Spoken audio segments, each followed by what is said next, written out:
esse movimento do dólar para baixo?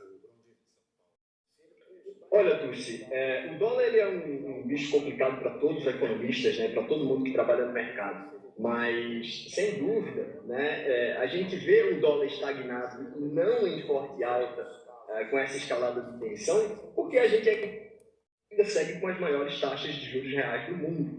Né? Descontada a inflação, o Brasil ele paga muito bem aos investidores. Né? Com essa taxa de juros a 15, a gente tem ali uma taxa de juros real muito atrativa para o mercado. Então é normal a gente ver por um bom tempo, né, esse dólar mais pressionado para baixo, enquanto o real ele se valoriza ante o dólar, né, ou realmente com esse conflito agora com os Estados Unidos, né, fica estagnado. É difícil o dólar subir com essa taxa de juros real tão alta. Acredito que isso só vai acontecer se a gente tiver novamente uma nova retaliação do Trump para o Brasil. Seja aumentando as tarifas, seja cancelando o sinal de GPS, ou seja de qualquer outra forma. Né? Aí sim, a gente pode ver novamente o dólar ganhando força em relação ao real. Mas é muito difícil esse real perder tanta força assim, né, com essa escalada de tensão, somente se realmente acontecer, né, com essa taxa de juros real tão alta que a gente tem por aqui. Ô, Brondi, e tem uma conversa aí também sobre um negócio entre a Rede D'Or e o grupo Fleury. Como é que está essa conversa no mercado e como é que isso impactou hoje os papéis das empresas?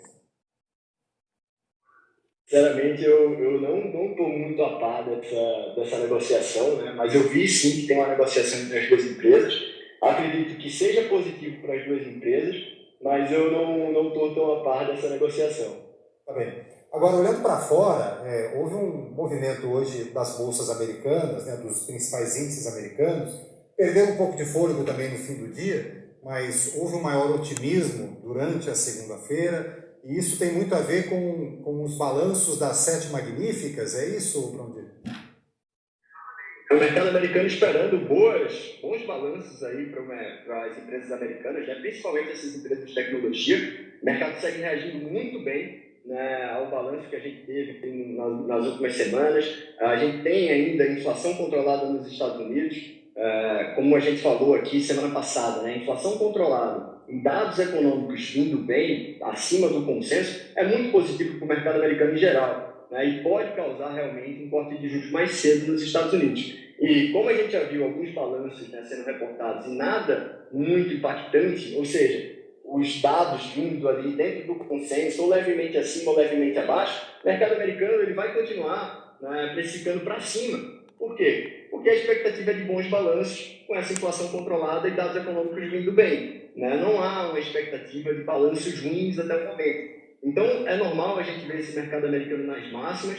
É até muito louco falar isso, né? Mas o Trump ele tirou o mercado americano das máximas, colocou nas máximas novamente, e a gente deve ver esse mercado americano ainda fazendo novas máximas, na minha visão, nos próximos dias, nos próximos meses, porque a gente ainda tem corte de juros lá fora para acontecer e os dados econômicos eles fortalecem essa visão de vários analistas. Né? A gente deve ter o início de um novo ciclo no mercado americano, um ciclo com juros mais baixos e economia americana indo muito bem. Então, mercado na expectativa, subindo levemente hoje o S&P.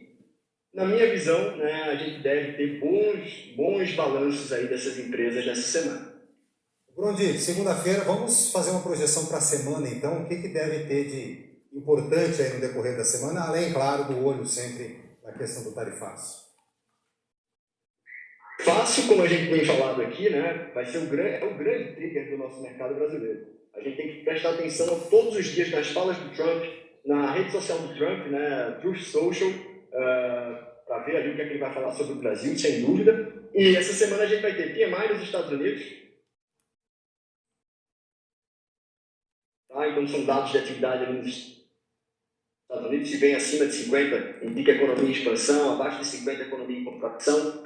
A gente vai ter também ali na sexta-feira, se eu não me engano, bens duráveis, pedidos de bens duráveis, também é um outro sinalizador, né, de como anda a economia americana, se a economia americana está indo muito bem, se não está. E a gente vai ter PCA, acredito que na quinta-feira. Tá? Então, são dados importantes que devem movimentar o mercado, né, o mercado americano, o mercado brasileiro, mas, como a gente vem vem citando aqui. Não adianta olhar os dados econômicos nesse momento, prestar bastante atenção nos dados econômicos, se a gente tem um problema direto com os Estados Unidos. A gente precisa ver realmente a coisa melhorando, né? Esse acordo vindo, a diplomacia, né, voltando, a gente tendo ali conversas entre Brasil e Estados Unidos sendo divulgadas, né, ligações sendo divulgadas entre Trump e Lula, ou conversa entre secretários, né, muito importante, porque senão não adianta de nada vir bons dados econômicos, porque se cresce esse conflito geopolítico, né, se intensifica esse conflito geopolítico, não acredito que virá fluxo aqui para o Brasil,